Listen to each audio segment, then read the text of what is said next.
Hello friends, இது உங்கள் தென்காசி வெற்றி ஐஏஎஸ் அகாடமி. இன்றைக்கி நம்ம வீட்டில் என்ன பார்க்க போகிறோம் அப்படின்னா, ஆர்ஆர்பி ரயில்வே ரெக்ரூட்மெண்ட் போர்ட்லேருந்து நம்ம குரூப் டிக்கான நோட்டிஃபிகேஷன் வந்திருக்கு. ஸோ நோட்டிஃபிகேஷன் டீட்டெயில்ஸ் பண்ணி பார்க்க போகிறோம். அந்த அப்ளிகேஷன் எப்படிலாம் அப்ளை பண்ணணும் அப்படின்னு பார்க்க போகிறோம். ஸோ அவங்க வீடியோக்குள்ளே போகிறோம். So government of India ministry of railways railway recruitment போர்ட்லேருந்து நமக்கு கொடுத்துருக்காங்க நோட்டிஃபிகேஷன். ஸோ இது ரொம்ப நாளாக வராத ஒரு நோட்டிஃபிகேஷன்னு சொல்லலாம். ஸோ ஒரே ஒரு எக்ஸாம் தான். ஸோ நம்ம ஈஸியாக பாஸ் பண்ணி வேலைக்கு போகிறதுக்கு நமக்கு ரொம்பவே நல்ல ஆப்பர்ச்சுனிட்டி. ஸோ எல்லோரும் இதை யூஸ் பண்ணி நல்லா படித்து எக்ஸாம் எழுதுவோம். ஃபர்ஸ்ட்டு டேட் ஆஃப் பப்ளிகேஷன் என்றைக்கு நோட்டிஃபிகேஷன் வந்துச்சு அப்படின்னு பார்த்தோன்னா 22/1/2025 அப்போவே வந்து நோட்டிஃபிகேஷன் தான். ஸோ எப்போ அப்ளை பண்ணுறதுக்கு எப்போ டேட் அப்படின்னு சொல்லிட்டு இப்போ தான் போட்டிருக்காங்க. எப்போ அப்ளை பண்ணணும் அப்படின்னா 23/1. ஸோ ஜனவரி 23 February 22 வரைக்கும் நமக்கு டேட் கொடுத்துருக்காங்க. So application date. ஸோ நம்ம லாஸ்ட் டேட் வரைக்கும் வெயிட் பண்ணக்கூடாது. ஸோ நம்ம சீக்கிரமாக அப்ளை பண்ணிடுங்க. ஸோ அதுக்கடுத்து வேக்கன்சிஸ் எவ்வளோன்னு சொல்லி கொடுத்துருக்காங்க. அட் அ கிளான்ஸ் இது வந்து ஒரு சின்ன மேலே சும்மா கொடுக்குறது தான். மேபி இதுக்கப்புறமேட்டு கண்டிப்பாக வேக்கன்சிஸ் வந்து இன்க்ரீஸ் ஆகும். ஸோ ஓகேவா. ஸோ வேரியஸ் போஸ்ட் லெவல் 1ல் 7th பே மேட்ரிக்ஸ் படி நம்மளோட இனிஷியல் பே எவ்வளோ கொடுத்துருக்காங்க அப்படின்னா 18,000 கொடுத்துருக்காங்க. அண்ட் ஏஜ் எவ்வளோ இருக்கணும் அப்படின்னு சொல்லி பார்த்தோன்னா 18 to 36 இயர்ஸ் வரைக்கும் இருக்கணும். அண்ட் டோட்டல் வேக்கன்சிஸ் வந்து 32,438 வரைக்கும் கொடுத்துருக்காங்க. So vacancies under CCA are applicable for the apprentice training in railway establishments only. So apprentice train என்ன அப்படின்னா, அதாவது ஐடிஐயில் அப்ரண்டிஸ் ட்ரைனிங் ஒரு ட்ரைனிங் உண்டு ஐடிஐயில். ஸோ அது படித்தவங்க இதில் அப்ளை பண்ணலாம் அப்படின்னு சொல்லியிருக்காங்க. ஸோ அது படித்தவங்க மட்டுமே அப்ளை பண்ணணும் இல்லை, 10th தான் குவாலிஃபிகேஷன். ஸோ 10th படித்த யாருனாலும் அப்ளை பண்ணலாம். அந்த ட்ரைனிங் படித்தவங்களுக்கு சில பர்சன்டேஜ் ஆஃப் எலிஜிபிலிட்டி, சில பர்சன்டேஜ் வந்து கொடுத்து அவங்களுக்கு ஒரு போஸ்டிங்கில் சில பர்சன்டேஜ் வந்து தனியாக கொடுத்துருப்பாங்க. ஸோ அது ஒன்று மட்டும் தான் டிஃப்ரென்சஸ், வேறு எதுவுமே இல்லை. ஸோ இப்போ கோவிட் பேண்டமிக் வந்ததுனால மட்டும்தான் நமக்கு வந்து 36 இயர்ஸ் வரைக்கும் ஏஜ் ரிலாக்ஸேஷன் கொடுத்துருக்காங்க. அதுக்கு முன்னாடி வரைக்கும் எப்போவுமே 33 இயர்ஸ் வரைக்கும் மட்டும் தான் ஏஜ் ரிலாக்ஸேஷன் இருக்குது. ஸோ ஓகேவா. ஸோ அதுக்கடுத்து இம்பார்ட்டன்ட் இன்ஸ்ட்ரக்ஷன்ஸ் என்னெல்லாம் கொடுத்துருக்காங்கன்னா, ஃபஸ்ட் இப்போ நம்ம அப்ளை பண்ணணும் அப்படின்னா நம்மக்கிட்ட கண்டிப்பாக ஒரு ஆக்டிவான ஒரு இமெயில் ஐடி அண்ட் ஒரு ஃபோன் நம்பர் இருக்கணும். ஸோ அதை வச்சு நம்ம அப்ளை பண்ண முடியும். நம்ம ஆன்லைன் மோட் அப்படிங்கிறதுனால ஸோ கண்டிப்பாக அதை கையில் எடுத்து வச்சுக்கணும் அப்படின்னு சொல்லி கொடுத்துருக்காங்க. ஸோ அதுக்கடுத்து வேறு என்ன சொல்லியிருக்காங்க அப்படின்னா, ஏஜ் வந்து 1/1/2025 அதாவது Jan 1 வரைக்கும் அந்த டேட்டில் அவங்களுக்கு என்ன ஏஜ் இருக்குமோ அதுதான் அவங்க பார்ப்பாங்க. ஸோ அதுக்குள்ளே நம்ம நம்மளோட ஏஜ் லிமிட் இருக்கா அப்படின்னு சொல்லி பார்த்துக்கிட்டு நம்ம அதை அப்ளை பண்ணணும் அப்படின்னு கொடுத்துருக்காங்க. ஸோ அதுக்கடுத்து இப்போ சப்போஸ் நம்ம ஆன்லைன் அப்ளை பண்ணிட்டோம். ஸோ ஃபஸ்ட்டு எப்போவுமே ஒரு கிரியேட் அன் அக்கௌண்ட், நம்ம ஆர்ஆர்பி வெப்சைட்குள்ளே போனோன்னா கிரியேட் அன் அக்கௌண்ட் கொடுத்து அப்ளை பண்ணிப்போம். ஸோ அதில் சப்போஸ் ஏதாவது ஒரு தப்பு நம்ம பண்ணிட்டோம் அப்படின்னு சொன்னாலும் நம்ம அதுக்கு சேஞ்ச் பண்ணுறதுக்காக நமக்கு வந்து ஒரு டைம் கொடுத்துருக்காங்க. எப்போது அப்படின்னா 23 வரைக்கும் டேட் இருக்குது. ஸோ 2 நாள் கழிச்சு 25லேருந்து March 6 வரைக்கும் டேட் கொடுத்துருக்காங்க. ஸோ அந்த டைமுக்குள்ளே நம்ம வந்து அப்ளை பண்ணதை நம்ம ஏதாவது ஒரு தப்பு பண்ணிட்டோம் அப்படின்னு நமக்கு தோன்றுச்சுன்னா நம்ம அதை வந்து சேஞ்ச் பண்ணிக்கலாம். ஸோ அதுக்கான ஃபீஸ் வந்து 250 வரைக்கும் கொடுத்துருக்காங்க. இது வந்து நான் ரீஃபண்டபிள் அப்படின்னு சொல்லி கொடுத்துருக்காங்க. ஸோ அதுக்கடுத்து பார்த்தோம் அப்படின்னா stages of examination. So 4 stages இருக்குது. First CBT and PET physical eligibility test and then document verification and then medical examinations. 4 வகையான இருக்குது. ஃபஸ்ட்டு எக்ஸாமுக்கு வந்து கால் லெட்டர்ஸ் மூலமாக நமக்கு சிபிடி முடிச்சதுக்கப்புறமேட்டு கூப்பிடுவாங்க. அதுக்கப்புறம் பிஇடி முடிச்சதுக்கப்புறம் ஷார்ட் லிஸ்ட் பண்ணுவாங்க. அதுக்கப்புறமேட்டு ஷார்ட் லிஸ்ட் பண்ணி தான் அவங்க வந்து டாக்குமெண்ட் வெரிஃபிகேஷனுக்கு கூப்பிடுவாங்க. அதுக்கப்புறம் அந்த டாக்குமெண்ட் வெரிஃபிகேஷனுக்குமே அவங்க வந்து எக்ஸ்ட்ரா கேண்டிடேட்ஸ் தான் கூப்பிடுவாங்க. ஸோ இவ்வளோ வேக்கன்சிஸ்னாலும் 35,000 கண்டிப்பாக 35,000 மட்டும் கூப்பிட மாட்டாங்க. அவங்க அதுக்கு மேலேயான ஆட்களை தான் கூப்பிடுவாங்க.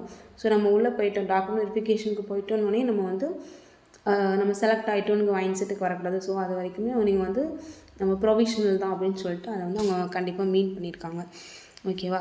ஸோ அதுக்கடுத்து என்ன பார்த்தோம் அப்படின்னா, கேண்டிடேட்ஸ் வந்து name, date of birth and then father's name எல்லாமே ஒரு கரெக்டாக இருக்கணும். ஸோ எல்லாமே நம்மளோட எஸ்எஸ்சி சர்டிஃபிகேட் வரைக்கும் மட்டும் வச்சு தான் அப்ளை பண்ணுவோம். ஸோ அது வரைக்கும் கரெக்டான டேட்டா பார்த்து கொடுக்கணும் அப்படின்னு சொல்லி கொடுத்துருக்காங்க. கரெக்டான இன்ஃபர்மேஷன்ஸ் தான் இருக்கணும். ஓகேவா. ஸோ பார்த்து அப்ளை பண்ணணும் அப்படிங்கிறதுக்காக இதை கொடுத்துருக்காங்க. ஸோ அதுக்கடுத்து வேறு என்ன இம்பார்ட்டன்ட் அப்படின்னு சொன்னால் ஏஜ் லிமிட் நம்ம அப்போ பார்த்தோங்க. ஸோ இந்த 18 to 36 வரைக்கும் இருக்கணும். ஸோ எக்ஸ்ட்ராவாக ஏஜ் லிமிட் கொடுத்துருக்காங்க. ரிலாக்ஸேஷன் என்ன கொடுத்துருக்காங்கன்னா ஓபிசி. நம்ம சார் இப்போ ஓபிசின்னா என்னென்னு பார்த்தோன்னா நமக்கு தெரியும். ஸோ நம்ம பிசி கேண்டிடேட், நம்ம தமிழ்நாடு பொறுத்த வரைக்கும் பிசி கேண்டிடேட். ஸோ நம்ம எந்த ஒரு சென்ட்ரல் கவர்மெண்ட் ஜாப் அப்ளை பண்ணுறதால நமக்கு ஓபிசி சர்டிஃபிகேட் வேணும். ஸோ அதை வந்து கவர்மெண்ட்டே ப்ரொவைட் பண்ணிகிட்டு இருக்காங்க. ஸோ நம்ம பே பண்ணி வாங்கிக்கலாம். அதை வந்து கண்டிப்பாக அப்ளை பண்ணி நம்ம வாங்கி வச்சுக்கணும். ஸோ அதை வச்சு தான் நம்ம ஓபிசி சர்டிஃபிகேட் வச்சு தான் நம்ம அப்ளை பண்ண முடியும். அதுக்கடுத்து எஸ்சி கேண்டிடேட்ஸ்க்கு எக்ஸ்ட்ரா 5 இயர்ஸ் கொடுத்துருக்காங்க.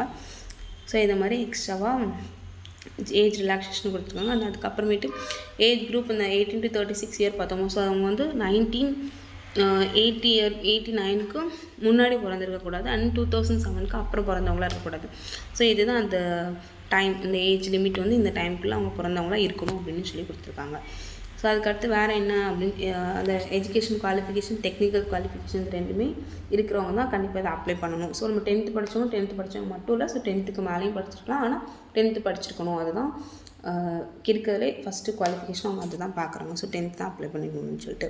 அடுத்த எக்ஸாமினேஷன் ஃபீஸ் எவ்வளோ பார்த்தோம் அப்படின்னா, ஃபஸ்ட்டு மற்ற கேண்டிடேட்ஸ் எல்லாத்துக்குமே 500 ஃபீஸு. ஸோ அதை வந்து 400 வந்து நம்ம எக்ஸாம் எழுதினதுக்கப்புறம் ரீஃபண்ட் பண்ணிடுவாங்க.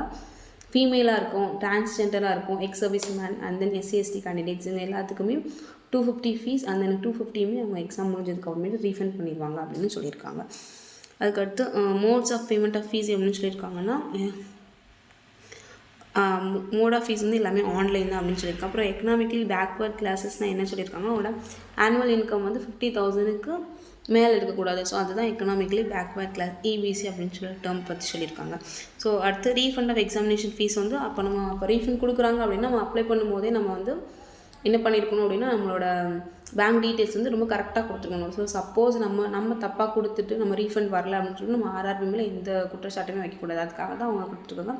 ரெஸ்பான்சிபிலிட்டி வந்து ஃபுல் அண்ட் ஃபுல் உங்களோட தான். ஸோ நீங்கள் தான் கரெக்டாக பார்த்து கொடுக்கணும் அப்படின்னு சொல்லி கொடுத்துருக்காங்க.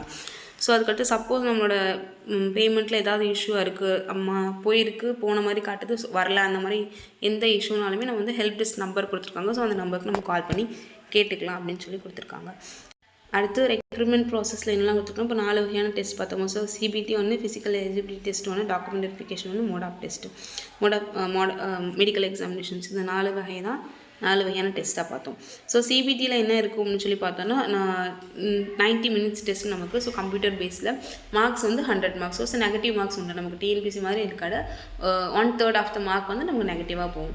ஸோ அதில் என்னெல்லாம் டாபிக்ஸ் வருது அப்படின்னு பார்த்தோன்னா, ஜென்ரல் சயின்ஸ் வருது, மேத்தமெட்டிக்ஸ் வருது, அப்புறம் ஜென்ரல் இன்டெலிஜென்ஸ் அண்ட் ரீசனிங் வருது, அப்புறம் ஜென்ரல் அவேர்னஸ் வித் கரண்ட் அஃபேர்ஸோட சேர்த்தே வருது. ஸோ அதில் ஜென்ரல் சயின்ஸில் என்ன வருது, என்னெல்லாம் டெஸ்ட் வருது அப்படின்னு சொல்லி பார்த்தோன்னா, அதில் 25 கொஸ்டின்ஸ் வருதா. ஸோ அப்புறம் மேத்தமெட்டிக்ஸ் நம்ம வந்து TNPSசியில் மேத்தமெட்டிக்ஸ் அண்ட் ரீசன் ரெண்டுமே சேர்ந்து தான் வரும். இதில் மேத்தமெட்டிக்ஸ் தனியாக, ஜென்ரல் இன்டெலிஜென்ஸ் அண்ட் ரீசனிங் தனியாக கொடுத்துருக்காங்க.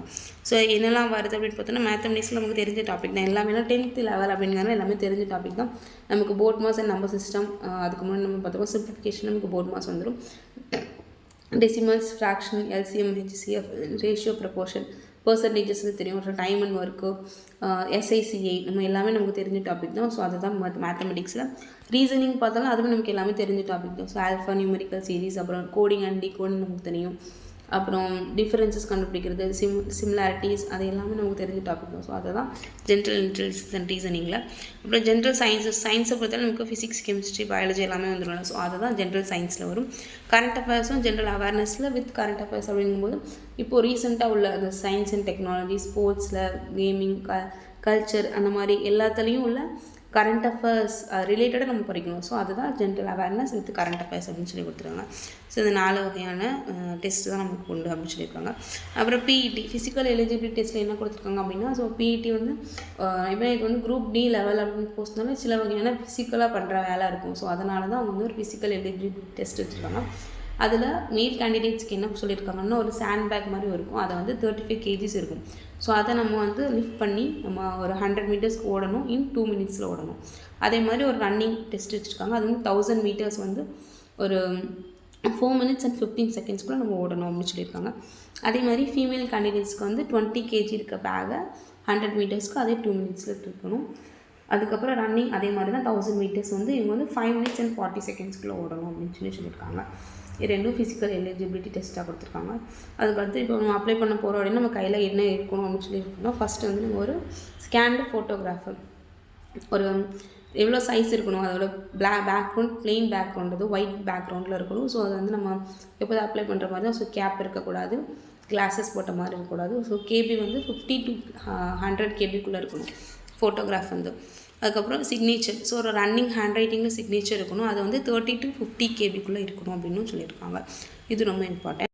அடுத்து கேண்டிடேட்ஸ் வந்து நம்ம அப்ளை பண்ணி முடிச்சது ஃபைனல் சப்மிஷனுக்கு முன்னாடி நம்ம கொடுத்துருக்க நம்மளோட கொடுத்துருக்க டீட்டெயில்ஸ் எல்லாமே கரெக்டாக இல்லையான்னு சொல்லிட்டு 1க்கு 3 to 4 டைம்ஸ்க்கு நல்லா செக் பண்ணிவிட்டு சப்மிஷன் கொடுக்கணும். ஏன்னா அது ரொம்ப முக்கியம் அப்படின்னு சொல்லியிருக்காங்க. ஸோ எல்லாமே ஆன்லைன் மோட் அப்படிங்கிறனால நம்ம ஆர்ஆர்பி வெப்சைட்குள்ளே போனோன்னா ஃபஸ்ட் ஸ்டார்டிங்கில் க்ரியேட் அன் அக்கௌண்ட்டுன்னு சொல்லிட்டு நம்மளை டீட்டெயில்ஸ் நம்ம ஃபோன் நம்பர் கொடுத்து மெயில் ஐடி கொடுத்து அக்கௌண்ட் க்ரியேட் பண்ணிவிட்டு அதுக்கப்புறம் நம்ம உள்ளே போய் எல்லாத்தையும் அப்ளை பண்ணுற மாதிரி இருக்கும் அப்படின்னு சொல்லியிருக்காங்க. ஸோ இதுதான் அப்ளிகேஷனுக்குள்ள process and notification details. So அதுக்கப்புறம் நம்ம சதர்ன் ரயில்வே நம்ம சென்னையில் எவ்வளோ வேக்கன்சிஸ் இருக்குதுன்னு சொல்லிட்டு அதையும் நம்ம கிளியர் கட்டாக கொடுத்துருக்காங்க. ஸோ நம்ம பார்த்தோம் அப்படின்னா டோட்டலாக நமக்கு 1089 397 288 பொறுத்த வரைக்கும் நமக்கு இவ்வளோ வேக்கன்சிஸ் நமக்கு சென்னையில் மட்டுமே இருக்குது. ஸோ இது ரொம்ப ஈஸியான, நமக்கு இவ்வளோ வேக்கன்சிஸோடு நமக்கு ஜாப் வர்றது ரொம்ப ரேர் தான். ஸோ நம்ம எல்லாமே நமக்கு மேக்ஸிமம் ப்ரிப்பேர் பண்ணிகிட்டு இருக்க கேண்டிடேட்ஸ்னால் எல்லாமே நமக்கு ஈஸியான டாபிக். அதை நமக்கு இப்போ தமிழில் எழுத போகிறோம் அப்படிங்கிறது நமக்கு கூடுதலாக ஒரு அட்வான்டேஜஸ் தான். ஓகேவா ஃப்ரெண்ட்ஸ்? ஸோ சீக்கிரமாக படித்து இந்த மாதிரி நமக்கு இப்போ எக்ஸாம் எப்போன்னு சொல்லலை. ஸோ நமக்கு கொஞ்சம் நிறைய டைம் இருக்கலாம். ஸோ நம்ம நல்லா கிறிஸ்பாக நம்ம படிக்கிறோம். எக்ஸாம்ஸ் கொஞ்சம் நல்லா எழுதி பார்த்துட்டு நம்ம போனோம் அப்படின்னா கண்டிப்பாக நமக்கு ஒரு ஜாப் கிடைக்கும். ஸோ எல்லோரும் நல்லா ப்ரிப்பேர் பண்ணுங்கள். Thank you for the video. Thank you. And இந்த வீடியோ உங்களுக்கு ரொம்ப பிடிச்சிருந்துச்சுன்னா please like, share and subscribe. Thank you.